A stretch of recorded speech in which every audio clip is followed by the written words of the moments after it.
할렐루야. 오늘도 함께 예배하는 우리 3대 가족을 주님의 이름으로 환영하고 축복합니다. 우리 6월 마지막 주 주일 예배 우리 마음을 다해서 하나님께 예배하겠습니다. 나의 마음을 찬양 함께 마음 다해서 부릅니다.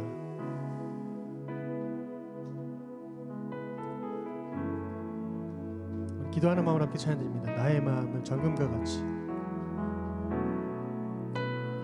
나의 마음을 정금과 같이 정결케 하소서. 나의 마음을 정금과 같이 하소서. 내 영혼에 한 소망이 있으니 주님과 같이 거룩하게 하소서. 나의 삶을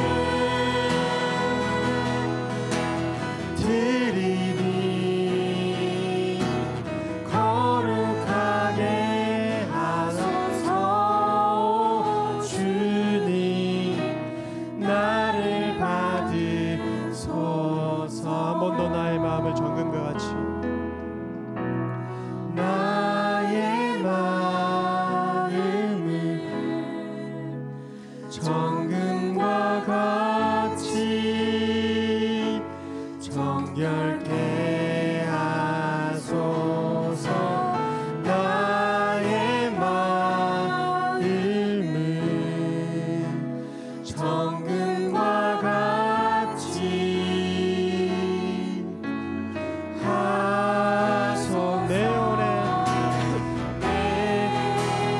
영혼에 한 소망이 있으니 주님과 같이 거룩하게 하소서. 나의 삶을 드리니 거룩하게 하소서. 나를 받으소서. 한 번 더 내 영혼의 한 영혼. 내 영혼에 한 소망이 있으니 주님과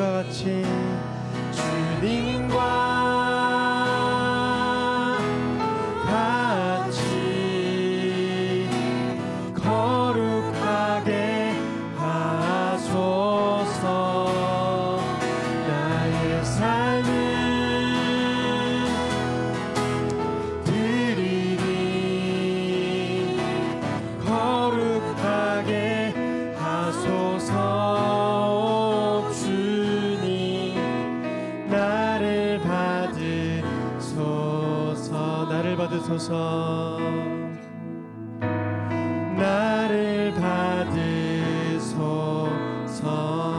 아멘. 우리가 정결한 마음으로 주님을 예배하고 또 정결한 마음 가운데 성령의 충만하심을 사모하는 예배가 되길 간절히 소망합니다. 내가 매일 기쁘게 우리 힘차게 찬양드립니다.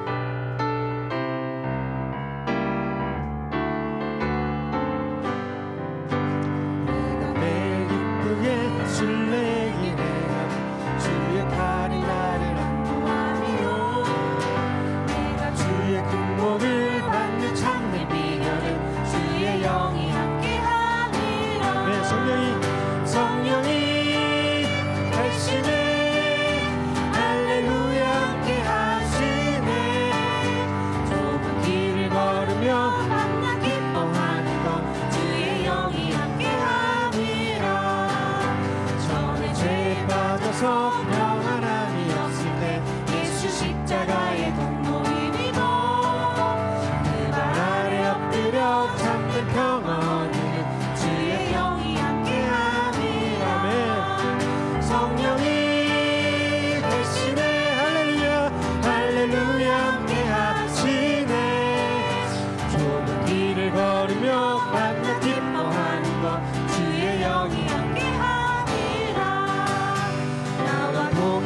아시고 모든 염려하시니 나는 숲의 새와 같이 기쁘다. 내가 기쁜 마음으로 주의 뜻을 행하면 주의 영이 함께하리라. 성령이 되시네 할렐루야 함께하시네. 좁은 길을 걸으며 밤낮 기뻐하는 것 주의 영이 함께하리라. 세상 모든 욕망과 나의 모든 정욕은 십자가의 힘이 못을 알았네. 어느 밤이 지나고 무거운 짐 벗으니 주의 영이 함께하리라. 성령이 되시네 할렐루야 함께하시네. 좁은 길을 걸으며 밤낮 기뻐하는 것 주의 영이 함께하리라. 성령이 계시네. 성령이 계시네 할렐루야 함께하시네. 좁은 길을 걸으며 밤낮 기뻐하는 것 주의 영이 함께하리라. 주님 약속하신 말씀 위에서 영원토록 주를 찬송하리라. 소리 높여 주께 영광 돌리며 약속 믿고 굳게 서리라면 굳게 서리. 영원하신 말씀 위에 굳게 서리. 굳게 서리. 그 말씀 위에 굳게 서리라. 주님 약속하신 말씀 위에서 세상 염려 내게 엄습할 때에 용감하게 힘써 싸워 이기며 약속 믿고 굳게 서리라면 굳게 서리. 영원하신 말씀 위에 굳게 서 굳게 서리. 그 말씀 위에 굳게 서리라. 주님 약속하신 말씀 위에서 영원하신 주의 사랑이 있고 성령으로 힘써 싸워 이기며 약속 믿고 굳게 서리. 굳게 서리. 굳게 서리. 영원하신 말씀 위에 굳게 서리. 굳게 서리. 그 말씀 위에 굳게 서리라. 주님 약속하신 말씀 위에 성령 인도하는 대로 아멘. 주님 품에 항상 안식어지며 약속 믿고 굳게 서리라. 굳게 서리. 굳게 서리. 영원하신 말씀 위에 굳게 서 굳게 서리. 그 말씀 위에 굳게 서리. 굳게 서리. 영원하신 말씀 위에 굳게 서 굳게 서리. 그 말씀 위에 굳게 서리라. 아멘. 오늘도 우리 예배 가운데 또 말씀을 통해서 우리 믿음을 굳게 세워가는 저와 여러분들 되기 간절히 소망합니다. 나는 주님께 속한 자 함께 찬양드립니다.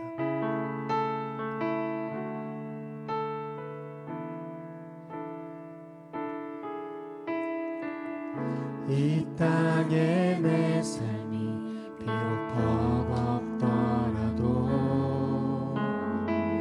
주님의 선하심 나 믿으며 가리. 이 작은 자통에 주가 이뤄 가시니 감사로 사는 삶 나 살기 원하네. 내 삶의 시간 속에 주 일하시네. 내 모든 여정 속에 함께 하시네. 깊고도 크신 주의 영광을 나 보리라.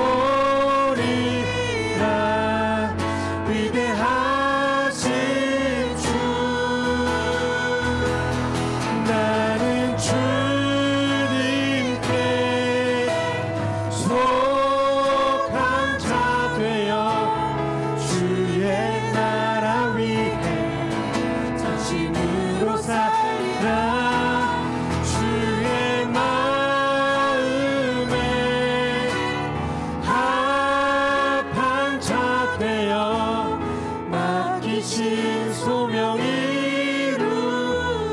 우리 한 번 더 이 땅의 내 삶이 이 땅의 내 삶이 비록 버겁더라도 주님의 선하심 나 믿으며 가리. 이 작은 작통에 주가 이뤄가시니 감사로 사는 삶 나 살기 원하네. 내 삶의 시간 속에 주 일하시네. 모든 여정 속에 내 모든 여정 속에 함께 하시네. 깊고도 크신 주의 영광을 나 보리라. 위대하신 주 나는 주님께 속한 자 되어 주의 나라 위에 전심으로 살리라. 주의 마음에 합한 자 되어 맡기신 우리 후렴만 한 번 더 마지막으로 찬양합니다. 우린 주님께 속한 자. 나는 주님께 속한 자 되어 주의 나라 위에 전심으로 살리라. 주의 마음에 합한 자 되어 맡기신 소명 이루리. 주의 말씀 받은 그날, 주의 말씀 받은 그날 참 기쁘고 복되도다. 이 기쁜 마음 못 이겨서 온 세상에 전하노라. 기쁜 날 주 나의 죄 다 씻은 날 늘 깨어서 기도하고 늘 기쁘게 살아가리. 기쁜 날 주 나의 죄 다 씻은 날 이 좋은 날 내 천한 몸 새 사람이 되었으니 이 몸과 마음 다 바쳐서 영광의 주 늘 섬기리. 기쁜 날 나의 죄 다 씻은 날 세서서 기도하고 늘 기쁘게 살아가리. 기쁜 날 주 나의 죄 다 씻은 날 새 사람 된 그날부터 평안한 마음 늘 있어서 이 복된 말 전하는 일 나의 본분 삼았도다. 기쁜 날 주 나의 죄 다 씻은 날 늘 깨어서 기도하고 늘 기쁘게 살아가리. 기쁜 날 주 나의 죄 다 씻은 날. 아멘. 예, 오늘은 말씀을 듣기 전에 우리 제자훈련 열심히 받으신 분 가운데 또 우리 특별히 제자훈련 6기 우리 반장으로 수고해 주셨는데요, 우리 전상은 집사님 나오셔서 우리 간증해 주시겠습니다. 우리 전상은 집사님 나오실 때 우리 박수로 환영합시다. 할렐루야. 예.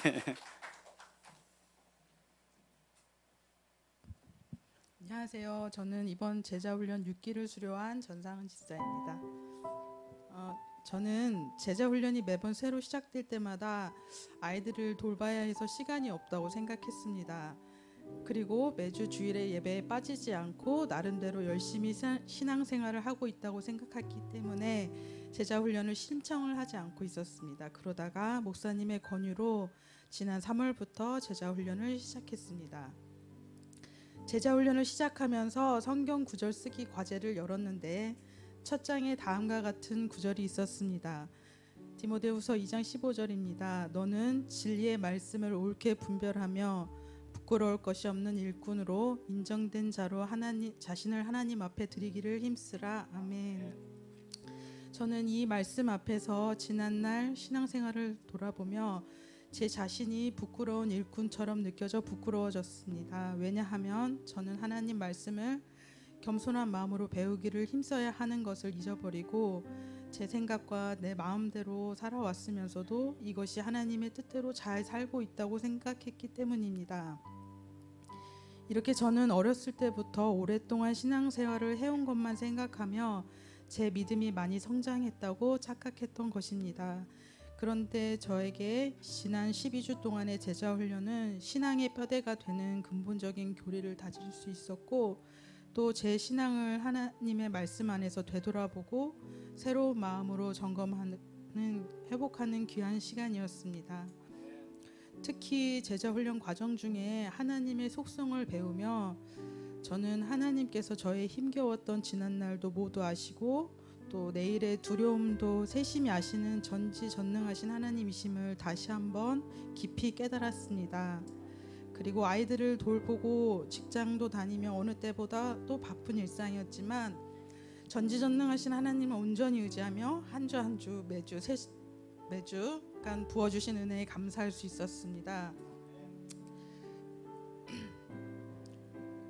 그리고 교회라는 주제를 배우면서 히브리서 10장 24절로 25절 말씀에 즉 서로 돌아보아 사랑과 선행으로 격려하며 모이기를 패하는 어떤 사람들의 습관과 같이 하지 말고 오직 권하여 그날이 가까움을 볼수록 더욱 그리하자. 아멘.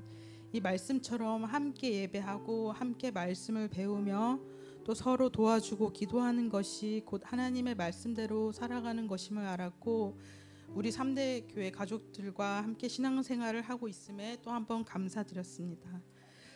또한 그리스도의 가정생활에 대해 배우면서는 가정이 작은 교회란 말씀을 통해 우리의 가정을 주님의 몸된 교회로 바르게 가꾸어야 함을 깨달았습니다. 그리고 무엇보다도 제 남편을 통해서 제 자신에게 없는 하나님의 형상을 발견해가며 우리 부부가 하나님의 성품을 닮아가길 힘써야 한다는 사실을 알게 되었습니다.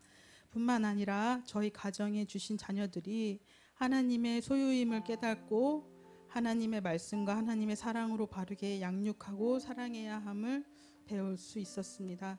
그리고 또 개인적으로 가장 좋았던 시간은 목사님과 함께 말씀 안에서 서로의 삶을 나눌 때 서로를 위해 함께 기도하고 싶은 마음들이 생겼다는 것입니다. 마지막으로 제자훈련을 통해 주일에 들었던 말씀처럼 손이 마른 자 같았던 제 삶에 하나님의 전적인 긍휼하심과 끝없으신 사랑으로 믿음을 회복시켜 주신 하나님의 은혜에 감사드립니다. 그리고 부족한 저를 통해 하나님의 은혜를 함께 나눌 수 있도록 이 자리에 서게 해주신 것도 다시 한번 감사드립니다. 또한 지난 12주 제자훈련 동안 항상 제 옆에서 최선을 다해 주시며 저에게 힘과 용기 그리고 도전을 주신 이한철 지사님과 저희 엄마 김용호 권사님께도 감사드리고 언제나 말씀 한 구절 한 구절을 찾아가며 하나라도 더 가르쳐 주시려고 12주 동안 애써주신 담임 목사님께도 감사드립니다. 그리고 제가 12주 동안 제자훈련을 잘 받을 수 있도록 옆에서 아이들을 챙겨주고 항상 힘이 되어준 제 남편 고종현 지사님에게도 감사하고 사랑한다는 말을 전하고 싶습니다. 앞으로 저는 12주 동안 제자훈련에서 배운 말씀을 마음에 새기고 배운 말씀대로 살아가길 소원합니다. 그래서 하나님이 기뻐하시는 참된 제자의 삶을 살아가길 소망합니다. 저를 위해 3대 가족들의 기도 부탁드립니다. 감사드립니다. 우리 큰 박수로, 큰 박수로 우리 격려합시다. 한번 따라합시다. 씨 뿌리는 자의 비유. 오늘은 씨 뿌리는 자의 비유라는 제목을 가지고 마가복음 4장 1절에서 20절까지의 말씀을 함께 나누려고 합니다. 오늘도 예수님을 구세주로 믿고 고백하며 그분의 말씀을 따라 행하며 살아가는 이 자리에 있는 저와 여러분들이 여러분 하나님 나라의 참된 가족인 줄 믿습니다. 아멘. 그리고 우리를 그리스도 안에서 천국 가족으로 부르신 하나님 아버지는 자녀인 저와 여러분들이 이처럼 함께 모여 하나님을 예배하는 것을 그 어떤 것보다도 가장 기뻐하시는 줄 믿습니다. 그리고 그와 같이 예배하는 자들에게 하나님은 예비하신 은혜도 주시는 줄 믿습니다. 아멘. 여러분, 지금으로부터 2000년 전 구세주이신 예수님이 이 땅에, 특별히 이스라엘 땅에 오시기 전, 그리고 그때로부터 다시 750년 전에 하나님은 분열된 이스라엘 땅에, 그리고 그 이스라엘 땅 중에 남쪽 유다에 여호와가 구원이시다라는 이름의 뜻을 가진 이사야라고 하는 선지자를 보내신 일이 있습니다. 다시 말해 지금으로부터 2750여 년 전에 분열된 이스라엘 땅에 이사야라고 하는 선지자를 하나님의 말씀을 주어 보내셨다는 것입니다. 이렇게 유대 땅에 보내진 이사야 선지자는 당시 우리가 이사야서를 1장만 열어봐도 아는데요, 이사야가 등장하자마자 이런 말씀을 합니다.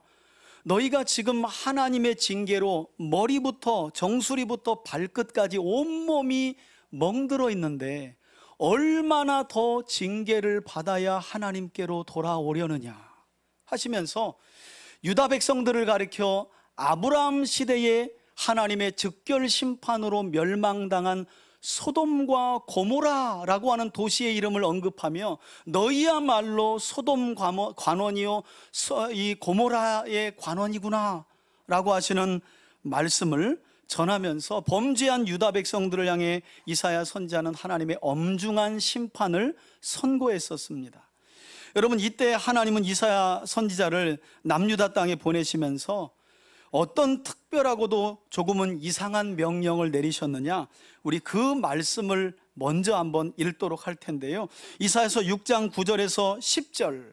왜냐하면 이 이사야가 부름받을 때 받은 소명과 오늘 예수님이 하나님 나라를 비유로 설명하는 그 이유가 맞아떨어지기 때문이에요. 자, 앞에 보시고 이사야서 6장 9절에서 10절 함께 읽습니다. 없군요.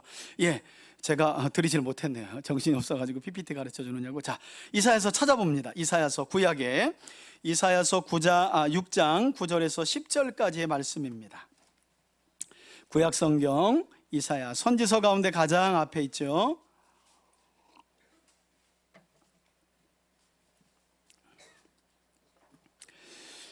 찾으셨으면 9절에서 10절 다 함께 한 목소리로 합독합니다. 시작. 여호와께서 이르시되 가서 이 백성에게 이르기를 너희가 듣기는 들어도 깨닫지 못할 것이요 보기는 보아도 알지 못하리라 하여 이 백성의 마음을 둔하게 하며 그들의 귀가 막히고 그들의 눈이 감기게 하라. 염려하건대 그들이 눈으로 보고 귀로 듣고 마음으로 깨닫고 다시 돌아와 고침을 받을까 하노라 하시기로.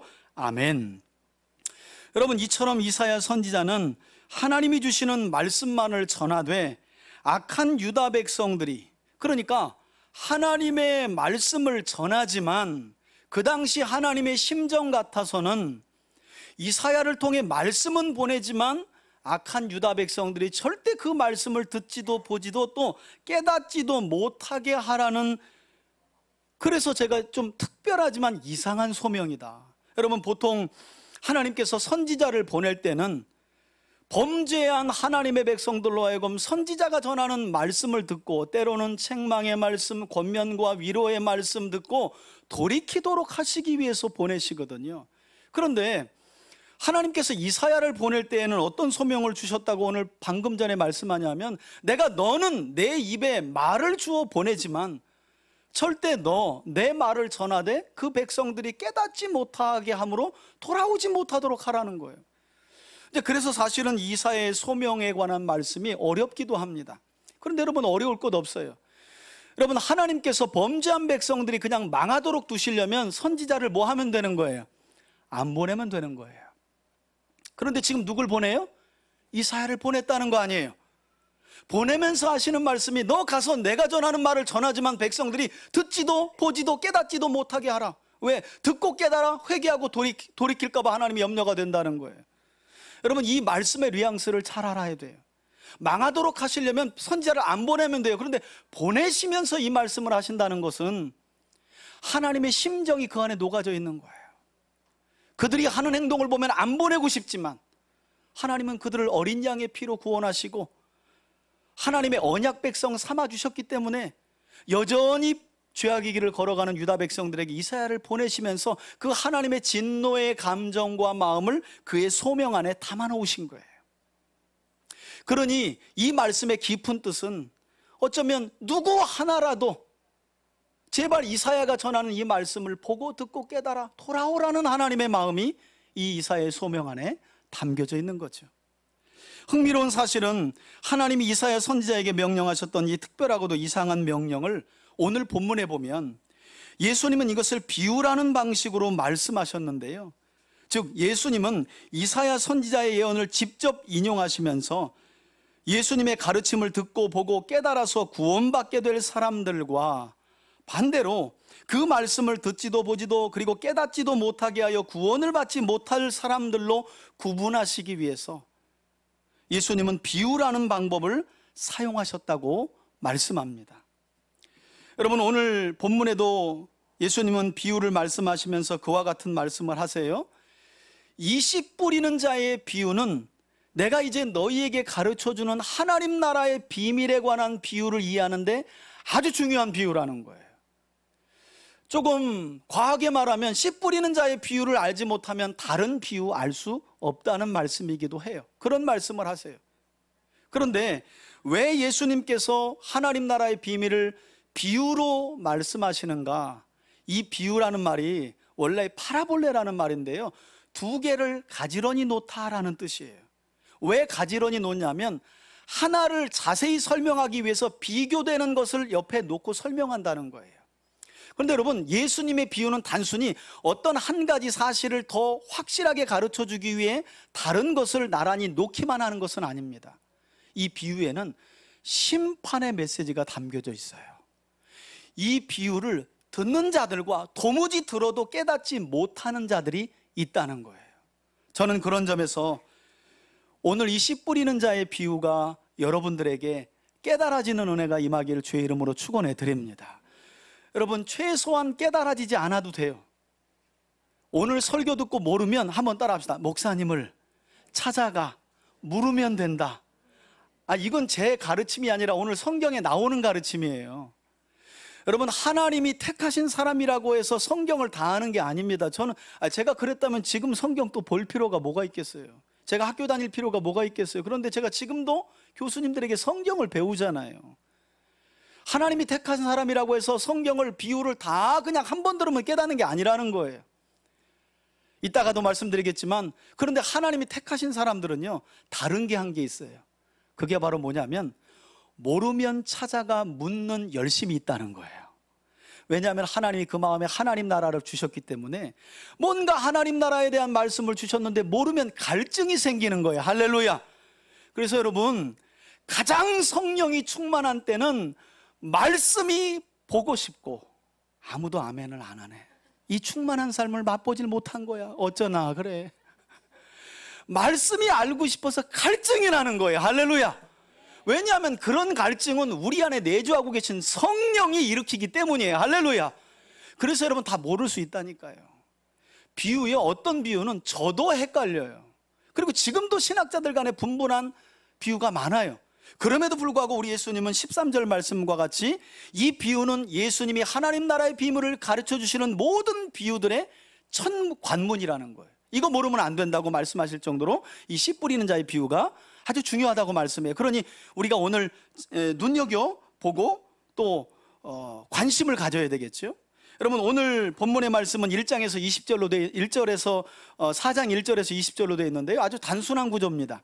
1절에서 9절까지는 비유를 그냥 설명하시는 비유에 대한 내용이고요, 10절부터 20절까지는 그 설명하신 비유를 예수님이 자세히 풀어주시는 거예요.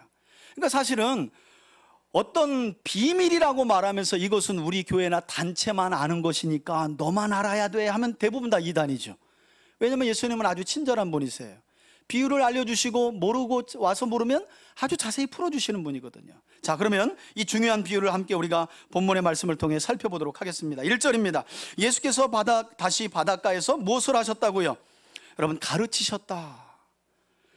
여러분, 예수님은 항상 하나님 나라에 관한 말씀을 가르치시기 바빴죠.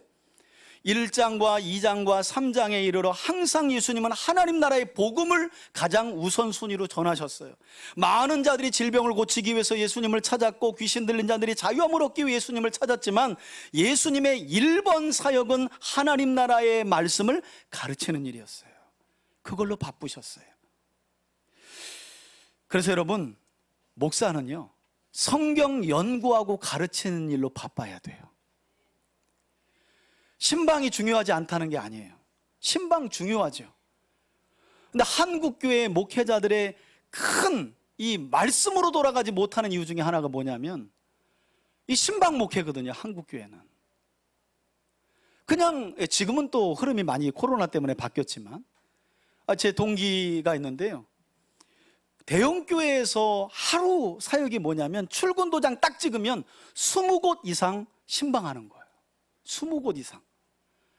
10곳 미만으로 떨어지면 담임 목사님한테 엄청 혼난다는 거예요. 일이 신방이에요.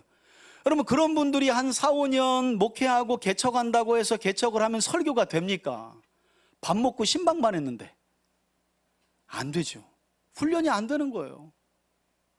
신방이 중요하지 않다는 게 아니에요. 아유, 또 목사님 오늘 갔더니 아유, 신방 부르지 말라고 또 오늘 설교하대. 또 그러지 마시고, 저를 부르셔야죠. 어려운 일 있으면 부르시고, 기도받을 일 있으면 부르시고, 성경 모르면 부르셔야죠. 제가 그렇게 가죠. 근데 그런 일 외에 목회자들이 너무 다른 일로 바쁜 거예요. 여러분, 오늘 예수님 보세요.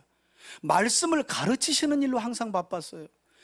여러분, 그때 많은 무리들이 모였다 그러잖아요. 오늘 본문에도 그렇죠?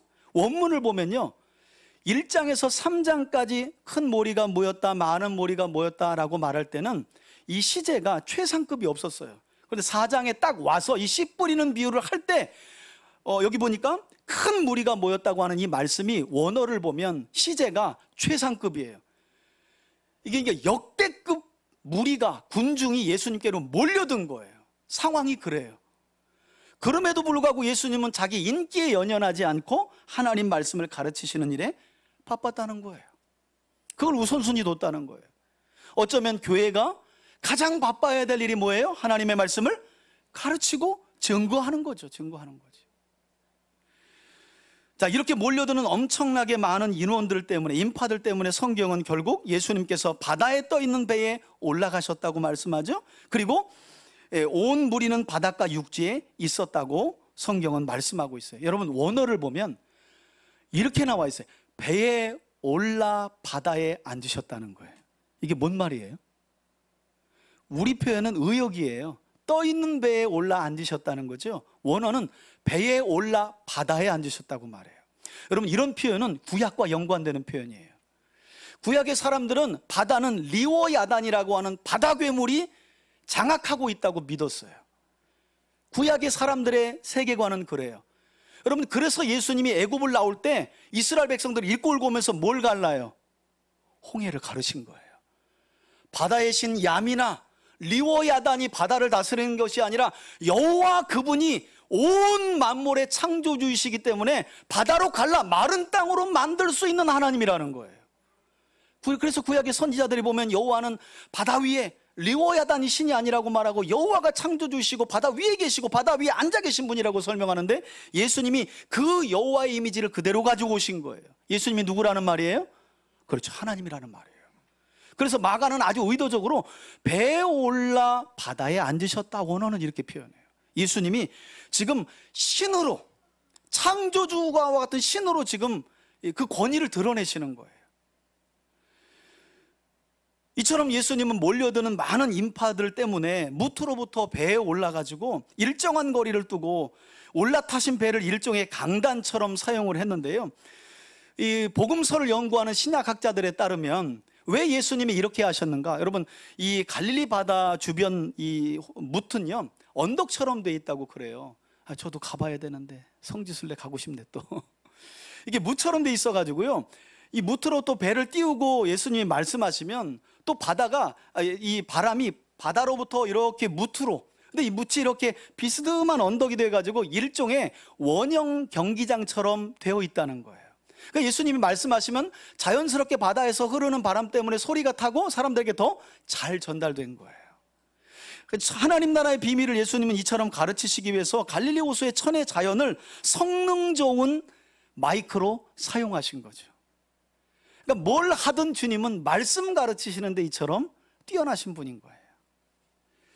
자, 그리고 2절을 보세요. 이에 예수께서 모인 무리들에게 여러 가지 비유를 가르치시니 그 가르치시는 중에 그들에게 이르시되, 이렇게 말씀하죠. 여러분, 1절과 2절을 연관해서 생각해 보면 벌써 두 구절 안에 어떤 말씀이 반복돼요? 가르치다라는 말씀이 3번이나 반복되고 있어요. 여러분, 성경은 우연이 없습니다. 그리고 성경은 어렵지도 않아요. 각자 믿음에 맞게 읽혀지고 깨달아집니다. 안 읽으니까 모르는 거예요, 평생에. 여러분, 성경 읽기가 얼마나 단순해요? 성경 읽기 가운데 가장 쉬운 읽기가 뭐냐면 반복되면 중요한 거예요. 반복되면 중요한 거예요. 이 씨 뿌리는 자의 비유를 시작하시자마자, 시작도 안 했는데 벌써 3번이나 가르치시니, 가르치시니, 가르치시니. 디다케오라는 말, 이 말에서 제자라는 말이 나온 거거든요. 벌써 3번이나 강조하시면서 예수님은 질병 걸린 자들이나 귀신 들린 자들을 가엾게 여기지 않으셔서가 아니라, 여러분, 질병 걸린 자들이 질병에서 낫는 건 단순히 육체적인 문제가 해결받는 거잖아요. 그러나 예수님께서 사역의 우선순위를 하나님 말씀을 증거하는 일에 두신 이유는 단순히 그 어려움 중에 예수님을 찾아온 자들이 육신의 문제만 해결받는 것이 아니라 영혼 구원의 문제까지 해결해 주시려고 이와 같이 하나님 나라의 말씀을 가르쳐 주신 줄 믿습니다. 그러니 우리가 깨달아야 할 것이 뭐냐면, 여러분, 살아가다가 어려운 문제를 만나죠. 질병 문제, 사람 관계의 문제, 경제적인 문제, 항상 우리를 힘들게 하잖아요. 여러분들이 아셔야 될 건, 그런 우리 일상에서 우리를 힘들게 하는 문제들은 우리가 예수님께로 나아가도록 하기 위한 동기라는 사실을 아셔야 돼요. 일종의 하나님이 우리를 부르시는 사인이에요. 그렇다고 하나님이 그 문제를 주신 건 아니에요. 많은 경우 우리의 잘못된 선택으로 일어나죠. 그럼에도 불구하고 하나님은 그 문제를 하나님께로 가지고 나아오라고 말씀하시는 거예요. 여기서 잊지 말아야 될 게 뭐냐면, 우린 신앙생활을 그냥 그 문제 해결하는 것으로 종을 친다는 거예요. 질병 문제를 가지고 예수님께로 나와요. 질병 문제가 해결되면 더 이상 신앙의 진보를 이루지 않습니다. 왜 그 질병을 고쳐주셨는지, 고쳐주신 그분이 누군지, 고친 다음에 그 사람을 통해 어떤 일을 하고 싶은지 원치 않아요. 건강한 몸으로 또 세상으로 돌아가 버려요. 그러니 오늘날 교회 안에서 하나님이 고치면 없어지고, 만지면 없어지고, 회복해주면 없어지는 일들이 발생하는 거예요. 왜? 그게 신앙의 목적이 되니까. 그래서 예수님은 질병 걸린 자들과 귀신 들린 자들이 수많은 인파가 예수님께 몰렸지만 하나님 나라의 말씀을 전하는 일을 항상 우선순위에 두신 거예요. 여러분, 오늘도 여러분들이 이 비유의 말씀을, 천국의 비밀을 여러분들 마음에 들을 때 하나님께서 여러분 삶에 갖가지 문제들을 만지시고, 그리고 조정해 주시고 회복시켜 주실 줄 믿습니다. 그리고 그것은 동기와 과정일 뿐입니다. 여러분들로 하여금 하나님께 더 깊이 나오라는 부르심이에요. 하나님을 알라고 하는 부르심이라는 사실을 아셔야 돼요. 이거 깨닫지 못하면 오래 갑니다.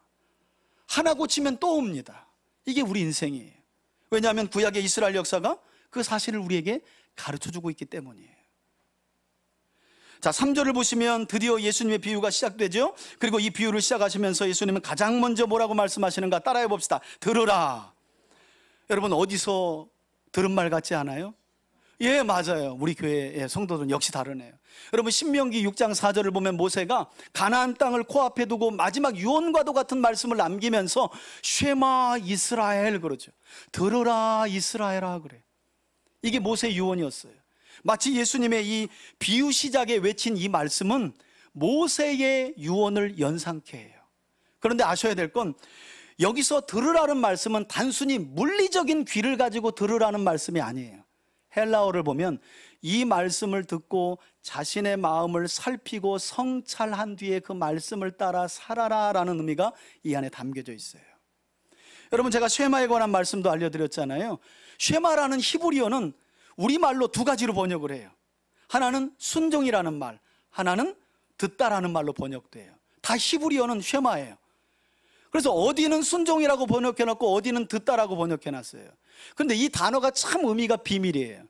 여러분 순종하려면 뭐 해야 돼요? 들어야 되죠. 들으면 뭐 해야 돼요? 순종하는 거예요. 이게 하나라는 거예요, 하나. 그러니까 예수님이 씨 뿌리는 자의 비유를 하시기 전 들으라라는 말씀은 지금부터 내가 너희에게 이 비유를 통해 전하는 하나님 나라의 비밀을 듣고 그 비밀의 뜻을 따라 행하라라는 의미가 담겨져 있다는 거예요. 흥미로운 것은 이렇게 들으라라고 말씀을 시작하시고 나서 여러분 9절을 한번 보시면 이 비유가 끝날 때 예수님이 뭐라고 말씀하세요? 귀 있는 자들은 또 뭐라고요? 예, 이걸 이제 대꾸교차법 또는 인클루지오라 그래요. 앞에도 들으라, 이야기의 끝에도 들으라. 이게 무슨 뜻이에요? 여러분 하나님 나라는요 들음으로 시작되는 거예요. 예배의 모든 순서와 과정이 중요하지만 그래서 설교 시간이 가장 중요한 거예요. 하나님의 말씀은 들음으로 임하거든요. 그래서 말씀을 듣지 않는 사람들은 여러분 1년, 5년, 10년 한번 보세요. 교회에 열심히 봉사한다고 믿음 잘하나요? 어느 정도는 잘하는데 한계는 반드시 있습니다. 말씀을 듣는 자리를 벗어나잖아요. 믿음은 절대 잘하지 못해요. 왜? 하나님 나라의 비밀은 말씀을 어떻게 하는 거로부터? 들음으로부터 시작하기 때문에. 그래서 예수님은 이 씨 뿌리는 자의 비유를 시작하시면서 들으라라고 말씀하시고 시작하신 거죠. 자, 그러면서 예수님은 이 비유를 시작하시는데 당시 이스라엘 백성들이라면 누구나 쉽게 목격할 수 있는 농사를 비유의 소재로 사용하세요. 그러면서 하시는 말씀이 씨 뿌리는 자가 나가서라고 말씀하시죠. 여러분 그런데 이렇게 농사를 소재로 비유의 말씀을 시작하신 예수님은 농사에 필요한 농부나 그리고 그 농사할 때 밭에 뿌리는 씨앗을 중점적으로 오늘 비유를 설명하시는 게 아니라 그 씨앗이 떨어지는 밭들에 중점을 두고 있다는 사실을 우리가 기억할 필요가 있어요. 그러니까 이 씨 뿌리는 자의 비유는 씨를 뿌리는 자나 뿌려진 씨에 중점이 있는 게 아니라 그 씨가 뿌려지는 어디에? 예, 밭에. 그걸 보시고 비유를 이해하시면 훨씬 더 쉬운 거예요. 자, 4절을 보세요. 첫 번째 밭이 나옵니다. 뿌릴새 덜어는 어떤 밭이라고요? 길가에 떨어짐에. 2000년 전 예수님 당시 유대 땅은 오늘날처럼 농지 정리가 되어 있지 않았어요. 그래서 대부분은 농사 지을 때 농사꾼들이 밭에 씨앗을 흩어뿌리는 방법으로 농사를 지었다고 그래요. 그러다 보니까 우리 시골에 가보면 볼 수 있잖아요. 여러분 밭과 밭 사이에 고랑이 있어요. 사람들이 지나다니는. 이 마을에서 저 마을로 가는 길이 있는 거예요. 거기는 사람들이 많이 왔다 갔다 하기 때문에 이미 단단하게 굳어 있죠. 그래서 흩어뿌리마다 보면 그 씨앗이 길가에 떨어질 때가 있어요. 그 상황을 예수님이 비유로 설명하시는 건데, 그런데 여기 보면 이렇게 길가에 떨어진 씨앗은 누가 와서 먹는다고 말해요? 예, 길가에 떨어져 있으니까 새들이 와서 먹어버렸고, 이게 첫 번째 밭이에요. 여러분 잊지 마세요. 지금 예수님은 하나님 나라의 속성, 하나님 나라의 비밀을 비유로 설교해 주시고 계시다는 거예요. 농사 잘 짓는 법 아닙니다. 오늘 가가지고 아우 농사 잘 짓는 법 잘 들었네 이러면 제가 헛수고한 거예요. 하나님 나라가 뭐냐, 이걸 비유로 설명하는 거예요.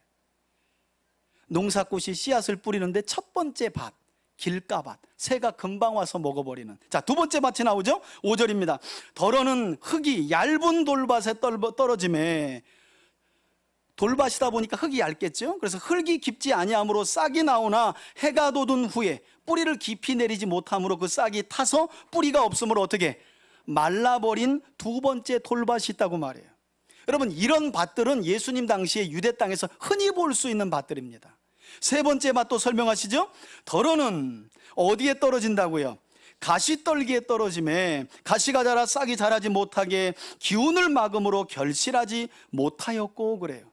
벌써 예수님은 농부가 씨앗을 뿌릴 때 그 씨가 뿌려지는 땅들에 대해 설명하실 때 세 가지의 땅의 종류를 설명하셨어요. 그런데 여러분, 이 세 개의 땅, 세 종류의 밭에 공통점이 있죠. 길가나 돌밭이나 가시떨기 이 세 종류의 밭의 공통점이 뭐예요? 끝에 가서 뭐 하지 못했다는 거예요? 결실이 없었다는 거예요. 싹까지 나기도 하지만 결실이 없어요. 여러분, 싹난 식물 필요해요? 싹 보고 농사 짓는 농부 있나요? 없지요. 목적은 결실이죠. 그런 면에서 이 세 종류의 땅은 단 하나의 씨앗도 결실을 맺지 못했다는 공통점이 있다는 거예요. 자, 여기까지만 우리가 비유를 생각해 보면 이 농부는 이 농사를 헛고생한 것처럼 보여요. 그리고 어떤 면에서는 이 농사를 너무 비효율적으로 짓는 것처럼 보이기도 해요. 근데 여러분, 이 말씀이 우리에게 무엇을 교훈하고 있느냐? 이것은 예수님을 통해 하나님 나라의 말씀이 이 세상 사람들에게 뿌려질 때의 상황을 주님이 가르쳐주고 계시다는 거예요. 무슨 말인가 하면 세상 사람들이 볼 때 하나님 나라의 말씀을 세상 사람들에게 뿌리는 예수님의 사역은 헛고생하는 것만 같고 어떤 경우에는 너무나 비효율적으로 보일 수 있다는 거예요. 여러분, 우리도 그렇지 않나요? 아이고, 아직도 저렇게 전도지 가지고 나가서 전도하는 사람들이 있네. 이게 누구 입에서 나오냐면 불신자 입에서 나오는 말이 아니요, 예수 믿는 사람들의 입에서 나오는 거예요. 아니, 저렇게 고생을 해가고 저렇게 해봐야 한 사람도 주일날 안 올 텐데, 아니 저렇게 왜 비효율적으로 전도를 해? 이 전도하러 나가본 분들은요, 이거 반드시 경험합니다. 시간 내가지고 열심히 전도해서 그 많은 전도지를 뿌려놨지만 돌아오는 주일에 그야말로 가뭄에 콩나듯 한 사람 올까 말까예요. 그때 전도자들 마음 안에 드는 게, 내가 헛고생한 것 같고 내가 너무 비효율적으로 전도했나? 그런 생각이 얼마든지 들 수 있다는 거예요. 천국 말씀을 뿌리시는 예수님의 사역이 그와 같이 세상 사람들에게는 보일 수 있다니까요. 여러분, 그래서 사도 바울은 고린도전서 1장 21절에 어떤 말씀을 우리에게 전해줍니까?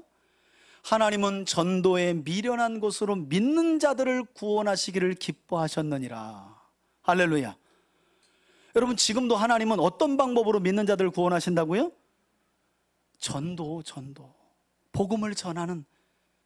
그게 사람들 보기엔 미련하다는 거예요. 안타까운 건 이것이 불신자들 뿐만 아니라 성도들에게도 미련해 보인다는 거예요. 그러니 우리가 돌아봐야죠. 지금도 하나님은 전도를 통해 믿는 자들을 구원하시는데요, 우리 눈에 그 일이 미련해 보이고 비효율적으로 보이면 어떻게 해요? 그러니 지금도 우리는 쉬고 있고 주님은 일하고 계신 거예요. 전도를 통해. 자, 그런데 8절을 보면 이처럼 비효율적이고 비생산적으로 보이는 예수님의 사역에 반전이 있다 그러죠.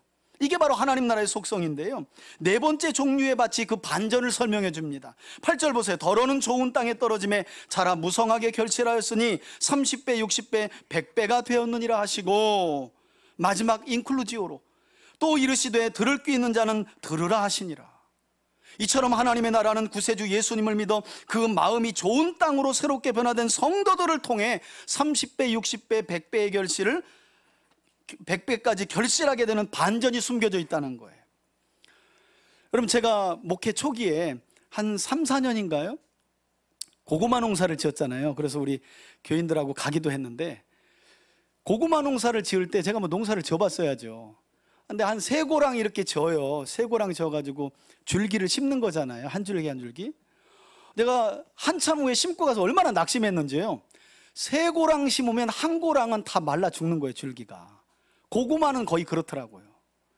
거의 3분의 1 이상 좋은 고구마일수록 또 잘 뿌리를 못 내려요.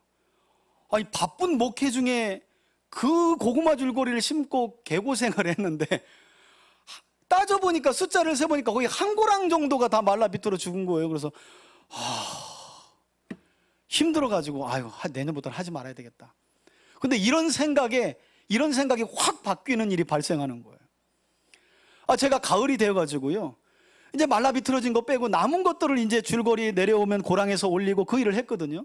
그리고 나서 고구마를 캐는데 고구마 줄거리 하나 심은 거에서 많게는 6개에서 7개의 고구마가 나오더라는 거예요. 대박. 반전. 아, 그래서 말라 타 죽은 한 고랑을 채우고도 남는 거예요, 이게. 여러분, 예수님이 지금 그 이야기 하는 거예요. 하나님 나라의 복음이 전해지는 일이 사람들에게는 비생산적이고 비효율적인 일로, 또 교회가 하는 하나님의 일들이 다 그와 같이 보일 수 있지만 하나님 나라의 속성은 반전이 있다는 거예요. 누구를 통해서요? 성도들을 통해. 할렐루야. 성도들을 통해 반전이 있다는 거예요. 여러분, 오늘 말씀을 들으시면서 여러분들이 잘 들으셔야 돼요. 왜냐하면 여러분들이 바로 그 반전의 주인공이 되기 때문이에요.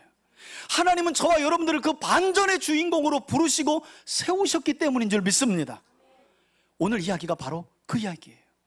자, 여러분, 이렇게 하나님 나라를 비유로, 특별히 농사를 예로 들어 비유로 설명하기를 마치자 10절에 보니까 사람들이 찾아오죠. 누가 찾아왔다 그래요? 예수께서 홀로 계실 때 함께한 자들이 12 제자들과 더불어 비유에 대하여 예수님을 찾아와 물었다는 거예요. 한번 따라합시다. 위로가 됩니다. 성경 모를 때 읽었는데 도대체 목사님 이거 뭐예요? 위로가 됩니다. 왜?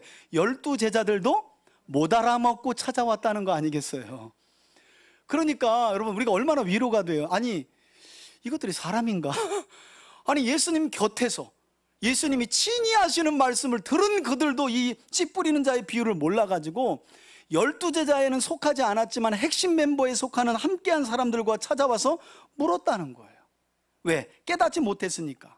그러나 서두에도 말씀드린 것처럼 이들이 모인 엄청난 큰 무리들과 달랐던 것은 이들은 몰랐다는 사실 그 자체로 두지 않고 그 모른 사실을 찾아와서 예수님께 물었다는 거예요. 물었다는 거예요. 여러분, 이거 되게 중요합니다.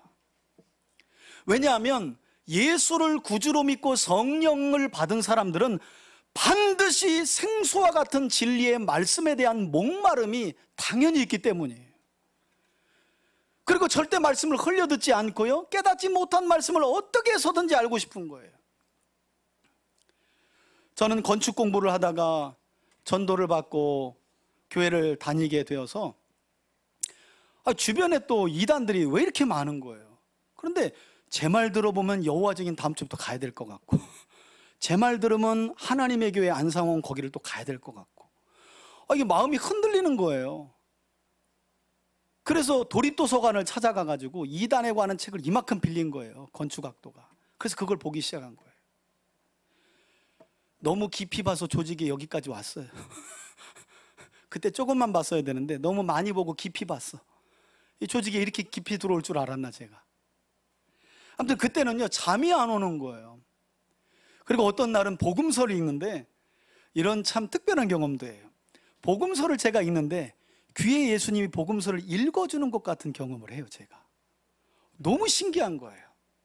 하나님의 말씀이 그때처럼 꿀처럼 그때 당시 꿀처럼 달았던 적이 없어요. 물론 지금도 그렇지만 그때는 정말 그랬어요. 여러분, 저는 진리의 말씀에 대한 목마름이 이와 같이 함께한 사람들과 제자들처럼 여러분들 안에 있기를 주의 이름으로 축원해 드립니다. 여러분, 그래서 예수님은 이렇게 예수님을 찾아와서 비유의 말씀에 대해 궁금해하는 그들에게 뭐라고 설명하시는지 보세요. 11절입니다. 이르시되, 야, 너희들이 이처럼 모르는 하나님의 나라에 대해서 궁금증을 가지고 나에게 찾아오는 이유가 있어. 왠지 알아? 하나님의 비밀이 택함 받은 너희에게는 허락되었기 때문이야. 너희들의 지성과 인간적인 어떤 것 때문에 하나님의 말씀이 알고 싶은 게 아니라, 너희들이 근본적으로 예수님이 가르쳐 주시는 하나님 나라의 비밀에 대하여 목마르고 갈급해하고 모르면 그것이 알고 싶어 찾아온 것은 하나님이 너희를 뭐 했다는 거예요? 택하셨기 때문이라는 거예요. 그 말을 11절 이와 같이 하시는 거예요. 하나님 나라의 비밀이 너희에게는 주어졌으나 외인에게는, 우리말로 아주 단순하게 번역한 건데 원어를 보면 바깥에 있는 사람들이에요. 이 사람들은 구원받지 못한 사람들을 말합니다. 그리고 또 한편으로 이 말씀은 예수님의 권위를 가르쳐주고 있어요. 예수님이 너희와 외인을 가를 수 있는, 너희와 외인을 택할 수 있는 권위가 그분에게 있다는 거예요. 여러분, 그런 점에서 너희로 저와 여러분들이 부름받은 것에 대해서 저와 여러분들이 감사해야 할 줄 믿습니다. 지난주에 말씀 기억하시죠? 종교 지도자들인 서기관들과 바리새인들도 하나님 나라의 가족이 될 수 없다잖아요.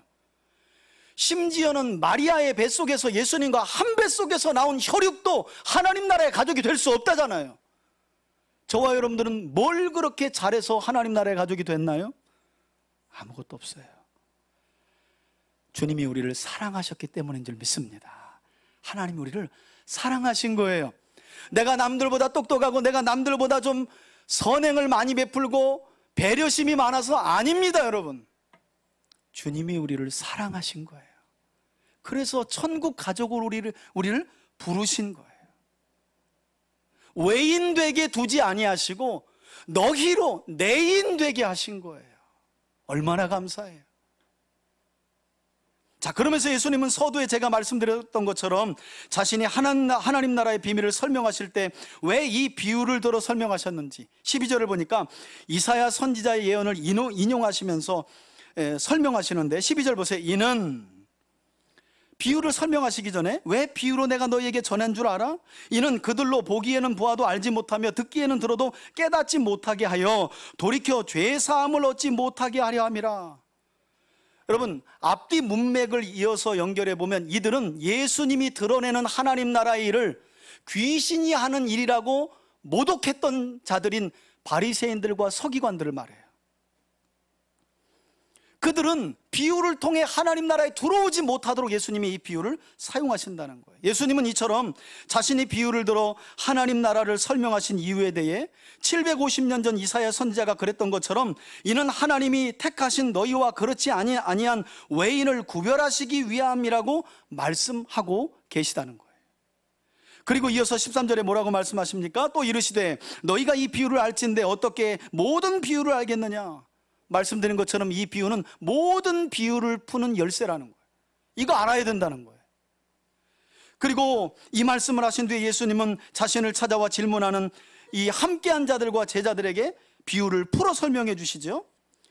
여러분, 구약 성경을 보면 스가랴라고 하는 선지자가 바벨론 포로 후반에 이제 바벨론 포로 후기에 유다 땅으로 돌아오는데 이 젊은 선지자가 하나님이 보여주시는 환상을 못 알아먹어요. 그래서 하나님의 천사가 묻습니다. 하나님이 보여주시는 이 환상을 깨닫겠느냐? 스가랴가 모르겠는데요. 그럼 이 환상은 이런 거다 하고 8개를 가르쳐 주세요. 한번 따라 합시다. 내가 모르는 이유는 안 물어봐서 그렇다.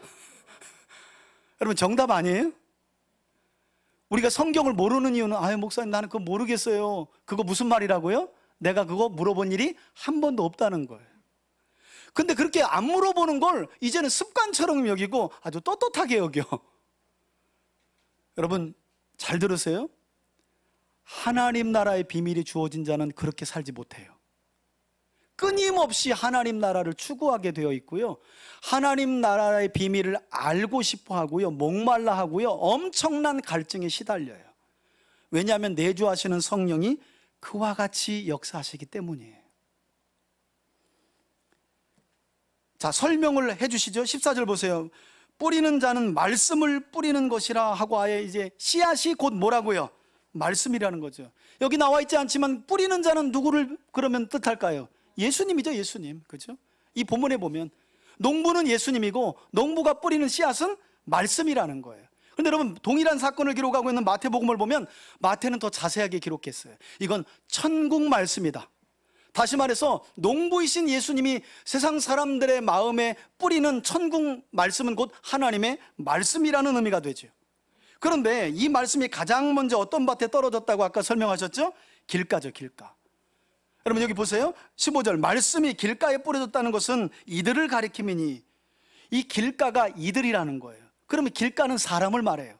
조금 더 구체적으로 말씀드리면 이 길가는 길가와 같은 마음을 가진 사람을 뜻합니다. 그래서 이 비유에서 나오는 밭은 사람의 마음의 상태를 가르치고 있는 거예요. 그런데 오늘 본문에서 우리가 봤다시피 천국 말씀이 길가와 같은 마음을 가진 자들에게 뿌려질 때 어떤 반응이 일어난다고 그래요? 그들은 곧 말씀을 들을 때 누가 왔다고요? 그러면 조금 전 예수님이 길가에 떨어진 씨앗을 새가 와서 먹는구나 하는 이 새는 무엇이었구나?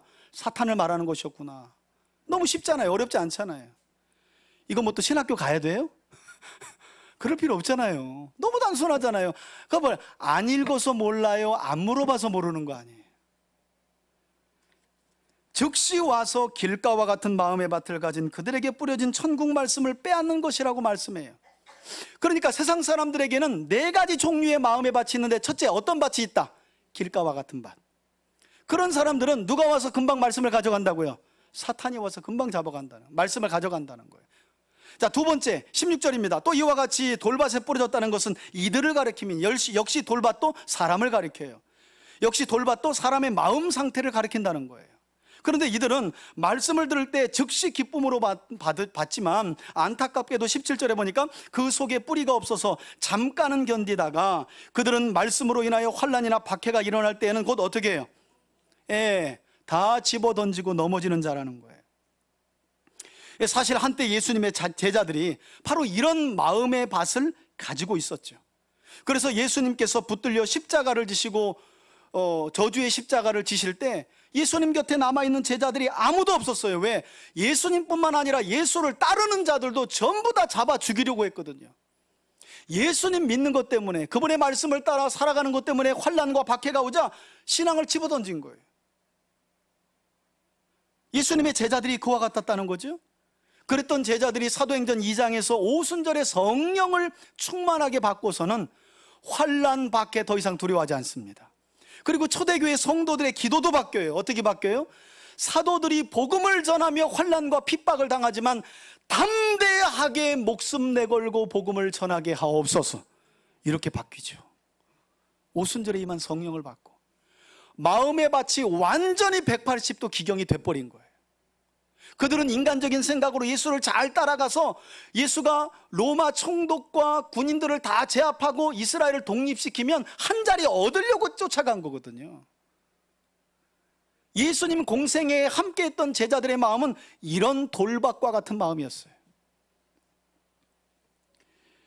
그리고 지금도 우리 주변에서 이런 돌밭과 같은 마음의 밭을 가진 사람들이 신앙생활을 떠난 것을 우리가 보게 되잖아요. 전도하다 보면 정말, 여러분, 이런 분들 팔에 밟혀요.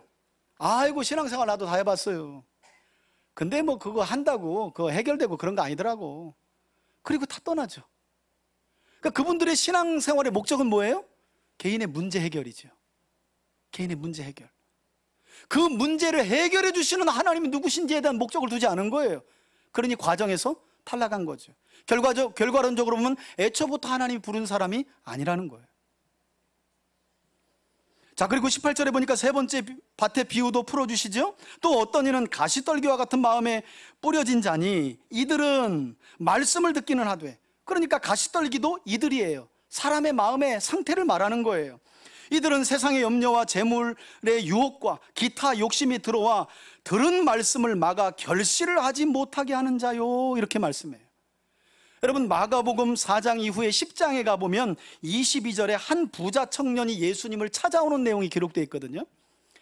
이 부자 청년이 예수님을 찾아와서 뭐라 그러냐면, 예수요, 영생을 얻는 길을 좀 당신이 나에게 가르쳐줘야 되겠습니다 라고 말합니다. 그래서 예수님이 십계명을 말한 뒤에 이거 잘 따르면 되지. 이거 내가 다 지켰는데요. 그런데 내가 널 보니까 한 가지 부족한 게 있어. 있는 재산을 전부 다 팔아가지고 가난한 자에게 나눠주고 그리고 나서 너는 나를 따르면 좋겠다. 그랬더니 이 제자가 뭐예요? 아멘이 아니라 오리발을 내밀어요. 그리고 성경은 이렇게 말씀합니다. 그가 가진 재물이 많은 거로 심히 슬퍼하는 기색으로 돌아갔다는 거예요. 이런 마음의 상태를 예수님은 어떤 밭으로 비유했다고요? 가시떨기라는 거예요. 뭐만 하면 내 걱정 때문에 하나님의 일을 하지 않아요. 하나님의 말씀에 순종하지 않아요. 오늘 오전에도 우리 하브루타 주일학교 하면서 주일학교 아이들과 손해가 명확한 선한 일 앞에 어떻게 할래? 어떤 지혜로운 아이가 손해가 명확한 일 앞에 어떻게 할래 그랬더니 경찰을 부른대. 자기는 손 안 닿는다는 거지. 들어온 거 묻으니까, 손해보니까. 위험한 건 뭐 하면 안 되지만. 여러분, 요즘에 손해가 명확한 선행을 누가 하려고 합니까? 그래서 하나님이 저와 여러분들을 기대하시는 거죠. 예, 저와 여러분들을 반전의 주인공으로 그래서 부르신 거예요. 우리는 그 손에 보더라도 그 손에 누가 채워주실 건 믿는 거예요. 할렐루야. 하나님이 여기서 아니어도, 현세에 아니어도 내세에 반드시 상 주시고 갚아주실 것을 믿는 사람들이 저와 여러분들 곧 그리스도인 줄 믿습니다. 안타깝게도 부자 청년은 이 가시떨기와 같은 마음의 밭을 가졌어요. 더 슬픈 건 이런 사람이, 이런 가시떨기와 같은 마음의 상태를 가진 사람이 예수님의 제자도 중에도 있었다는 거예요. 말 하나마나 누구예요? 가롯 유다지요. 은 30냥에. 여러분, 이 비유에 보면 가시떨기와 같은 마음의 밭을 가진 사람들은 항상 돈 생각, 재물 생각한다잖아요. 그러니 말씀이 자라가질 못해요. 기운이 막아요. 가롯 유다가 바로 그런 사람이었어요. 그래 결국 예수님이 십자가 지시고 스스로 목을 매달아 죽는데 그냥 또 땅에 떨어져서 그 몸이 그냥 나무에 찔렸는지 창자가 다 쏟아졌다. 성경은 이렇게 가롯 유다의 저주스러운 죽음을 설명하고 있습니다. 자, 그리고 오늘 이 비유에서 가장 우리가 주목해 봐야 할 네 번째 밭이 이제 기록되어 있죠. 그 내용이 20절인데요 여러분 20절을 보세요. 마지막 예수님이 비유를 풀어주십니다. 좋은 땅에 뿌려졌다는 것은 역시 이 좋은 땅도 사람의 마음의 상태를 말해요. 곧 말씀을 듣고 받아서 30배나 60배나 100배나 100배의 결실을 하는 자니라, 이렇게 말씀하세요. 여러분, 예수님의 비유 내용을 보면 한 가지 공통점이 있습니다. 이 네 가지 종류의 마음을 가진 사람들 모두가 천국 복음을 다 들었다는 거예요. 이 비유는 그래서요, 듣다라고 하는 이 헬라어가 엄청나게 많이 강조되어 있어요. 비유의 시작도 들으라 들으라, 그리고 길가도 들었다, 돌밭도 듣기는 했다, 가시떨기도 들었다는 거예요. 천국 말씀은 다 들려주세요. 여러분, 하나님이 누구 차별하시나요? 아닙니다. 지금도 하나님은요, 교회와 성도들을 통해 천국 말씀을 세상에 계속 학벌, 인종, 사람 차별하지 않고 뿌리고 계시는 거예요. 동일하게 공평하게 뿌리신다는 거예요. 이 사람들은 모두가 하나님의 말씀을 다 들었다는 공통점이 있어요. 그러나 마지막 20절에 보니까 예수님의 말씀처럼 천국 말씀을 모두가 듣기는 해도 그것을 받아서 모두가 결실하는 것은 아니라는 거예요. 그래서 의사 누가는 누가복음을 기록하며 동일한 사건을 기록하는데 어떤 말씀을 추가하느냐, 이런 말씀이 있어요. 이 마지막 절에 좋은 땅과 같은 마음을 가진 사람들은 착하고 좋은 마음으로 천국 말씀을 들을 뿐만 아니라 그 말씀을 들을 때 지키고 인내하여 결실을 얻는다는 거예요. 여러분, 듣는다고 다 이 씨앗이 우리 마음에 심겨져 자라는 거 아닙니다. 이거 순종하려면요, 우리 자신이 죽어야 돼요. 그리고 인내도 필요하고요, 기다림이 있어야 돼요. 금방 뭐 얻으려고 하지 말아야 돼요. 그러면 떠나가게 돼 있어요. 누가는 이 말씀을 이 씨 뿌리는 자의 비유 결말에 집어넣고 있어요. 여러분, 여기까지 설교한 후에 대부분의 이 마가복음 4장 1절에서 20절까지의 설교를 유튜브에서 들어보면 목사님들의 설교가 어떻게 끝나냐면, 그러므로 사랑하는 성도들이요, 저와 여러분들이 좋은 땅이 되어지기를 주의 이름으로 축원합니다. 야, 깨어있으니까 아멘 안 하잖아요. 뭔가 찝찝하죠, 아멘 하기. 여러분, 이렇게 결론을 내요. 여러분, 이 씨 뿌리는 자의 비유는요, 저와 여러분들에게 좋은 밭이 되라고 하는 말씀이 아니에요. 여러분, 밭이 스스로 좋은 밭이 될 수 있나요? 밭은 스스로 좋은 밭이 될 수 없는 거예요. 농부가 좋은 밭으로 기경해 주어야만 비로소 길가도 돌밭도 가시떨기도 옥토가 될 수 있고 좋은 땅이 될 수 있는 줄 믿습니다. 그런 점에서 여러분들이 기억해야 될 것, 여러분들이 예수님을 구세주로 믿고 성령을 받았을 때 우리의 마음은 이미 옥토가 됐다는 사실을 믿으시길 바랍니다. 여러분, 지금 우리는 길가에서 돌밭으로, 돌밭에서 가시떨기로, 가시떨기에서 옥토로 자라가고 있는 게 아닙니다. 성령을 받은 사람들은 옥토가 됐다는 사실을 믿어야 합니다. 변화가 되는 게 아닙니다. 여러분, 이 새 땅은 결실치 못하는 땅이에요. 애초부터 농부가 씨를 뿌릴 때 결실을 기대하지 않는 땅이란 말이에요. 유일하게 농부가 기대하는 땅은 좋은 땅입니다. 왜? 그 땅을 택했기 때문에, 구별했기 때문에.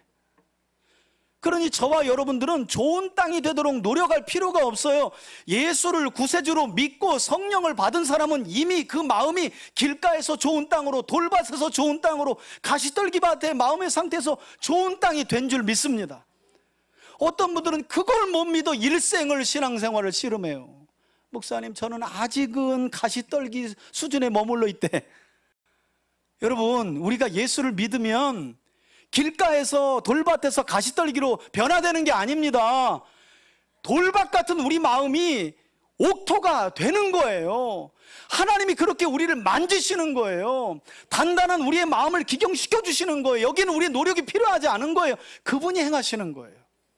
여러분, 그래서 에스겔서를 보면 바벨론 포로로 끌려가는 포로민들에게 에스겔이 바로 그 이야기를 어떻게 전하느냐, 우리 그것만 찾아보고 설교를 마칩시다. 우리 구약의 에스겔서로 한번 가봅시다. 두 군데나 나와 있는데요, 구약의 에스겔서 먼저 11장을 봅시다. 예, 에스겔 선자가 초면인 분들도 있죠. 예, 오늘 처음 만나는데 낯설죠, 그죠? 자, 에스겔서 11장, 예, 겔 찾으면 돼요. 겔. 자, 11장 찾으셨나요? 예, 19절 20절. 바벨론 포로로 끌려가게 되면 포로 생활하면서 너희 마음의 밭이 좋은 밭이 되는 게 아니라 하나님이 그 좋은 밭을 만들어 주시겠다는 거예요. 자, 19절 20절 함께 읽습니다. 시작. 내가 그들에게 한 마음을 주고 그 속에 새 영을 주며 그 몸에서 돌 같은 마음을 제거하고 살처럼 부드러운 마음을 주어서, 그 주시는 목적이 뭐래요? 우리의 마음을 길가에서, 가시떨기에서, 돌밭에서 옥토로 만들어 주시는 이유가 뭐래요? 20절입니다. 시작. 내 율례를 따르며 내 규례를 지켜 행하게 하리니 그들은 내 백성이 되고 나는 그들의 하나님이 되리라. 아멘. 자, 한 군데만 더 읽어봅시다. 36장으로 가봐요. 에스겔서 36장. 똑같은 말씀이 또 한 번 기록이 되어 있는데요, 26절 27절입니다 36장 26절 27절 함께 읽습니다. 시작. 또 새 영을 너희 속에 두고 새 마음을 너희에게 주되 너희 육신에서 굳은 마음을 제거하고 부드러운 마음을 줄 것이며 또 내 영을 너희 속에 두어 너희로 내 율례를 행하게 하리니 너희가 내 규례를 지켜 행할지라. 28절까지요. 내가 너희 조상들에게 준 땅에서 너희가 거주하면서 내 백성이 되고 나는 너희 하나님이 되리라. 아멘. 아멘. 여러분, 하나님께서 예수 그리스도를 믿고 성령을 우리에게 부어주셔서 길가 같고 돌밭 같고 가시떨기 같은 우리의 마음을 기경시켜 주시는데, 결국 왜 기경시켜 주신대요? 하나님의 뜻을 따라, 말씀을 따라 살아가도록 하기 위해서라는 거예요. 할렐루야. 그래야 하나님이 우리의 하나님이 되어주시겠다고 성경은 말씀해요. 그러므로 여러분, 이 말씀 듣고 제발 하나님, 제 마음을 옥토로, 내가 옥토가 돼야지, 이럴 필요 없다는 거예요. 예수를 믿고 성령 받은 사람은 이미 저와 여러분들의 마음이 옥토가 된 줄 다시 한번 믿으시기 바랍니다. 예. 그러니 우리가 해야 할 일은 들으면 되는 거예요. 말씀을 듣고 우리 마음의 심령에 심겨진 말씀을 잘 지키며 인내함으로 결실하게 하는 분도 누굴까요? 하나님이시죠. 예수님이시죠. 어떻게 결실하게 하신대요? 30배, 60배, 100배로 결실하게 한다는 거예요. 여러분, 그러니 얼마나 감사해요? 주님이 우리 보고 우리의 마음을 옥토로 만들라고 하시지 않는다니까요. 하나님의 영이 우리의 마음을 옥토로 이미 빚으신 거예요. 제발 그 사실을 믿으시길 바라요. 여러분, 이게 믿어져야 우리 마음의 밭에 떨어진 씨앗들이 드디어 열매를 맺어서 우리 예수님의 비유와 같이 겨자씨의 비유, 누룩의 비유, 그 작은 섬 아래 누룩을 넣었을 때 이만큼 부풀어지는 하나님 나라의 속성이 그렇다니까요. 작은 겨자씨가 심겨져서 온 땅의 들짐승들이 그늘 아래, 그리고 새들이 와서 앉을 수 있을 만한 일이 되는 거, 그게 하나님 나라의 비밀이라고 예수님이 말씀하시잖아요. 하나님은 그런 하나님 나라의 가족으로, 좋은 밭으로, 저와 여러분들을 새롭게 하신 줄 믿습니다.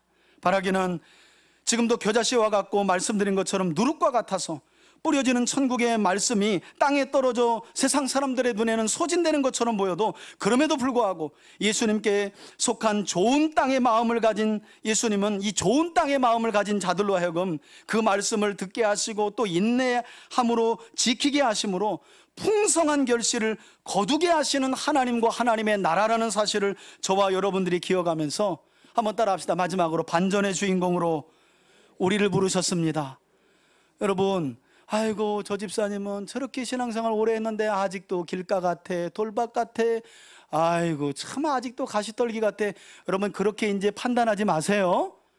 그렇게 비판하지 마세요. 반전의 주인공이 누구라고요? 나입니다. 나. 주님은 허비되는 데 관심이 없고요, 저와 여러분들 안에 오늘도 뿌려진 말씀의 씨앗, 천국 말씀이 30배, 60배, 100배로 결실되기를 원하시는 줄 믿습니다. 한 주간도 이 결실을 통해 하나님 나라를 풍성히 드러내고 맛보고 경험하는 저와 여러분들이 되시길 주의 이름으로 축원해 드립니다.